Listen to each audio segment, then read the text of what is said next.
18 سال پہلے زندگی کا ایک خوبصورت سفر جو میں نے شروع کیا پاکستان کی نمائندگی کرنے کا، اس کو آج میں آفیشلی اناؤنس کرنا چاہتا ہوں اپنی ریٹائرمنٹ.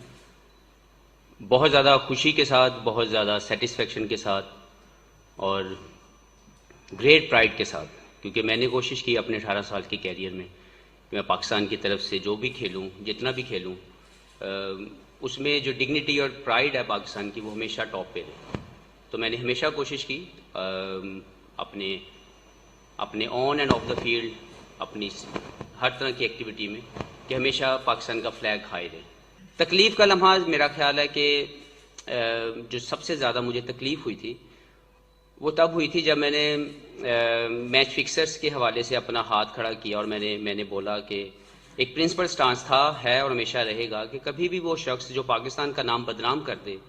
کیونکہ ہم سب کو ایک جیسی اپرچونٹی ملتی ہے، تو اگر آپ کسی نے بھی اس کا نام خراب کیا ہے اور اس کو ڈیمیج کیا ہے، اس کو دوبارہ سے وہ پرائڈ نہ ملے. جب میں نے اپنی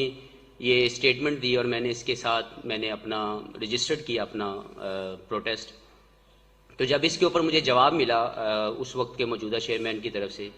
کہ اگر آپ نے کھیلنا ہے تو آپ کھیل لیں، وہ لوگ تو کھیلیں گے. So that was something I never forgot. اور میری زندگی کا لو ترین جو تھا وہ لمحہ وہ تھا جب مجھے یہ سننے کو ملا کہ مجھ جیسا ایماندار شخص جو پاکستان کے نام کے لیے ہمیشہ کوشش کرتا رہا کہ وہ اوپر رہے، اس کو یہ جواب ملا کہ اگر آپ نے کھیلنا ہے تو آپ کھیل لیں، وہ لوگ تو کھیلیں گے. So that was something I always feel کہ اس نے مجھے ہمیشہ تکلیف پہنچائی. اور میں چاہوں گا کہ کچھ ایسا ضرور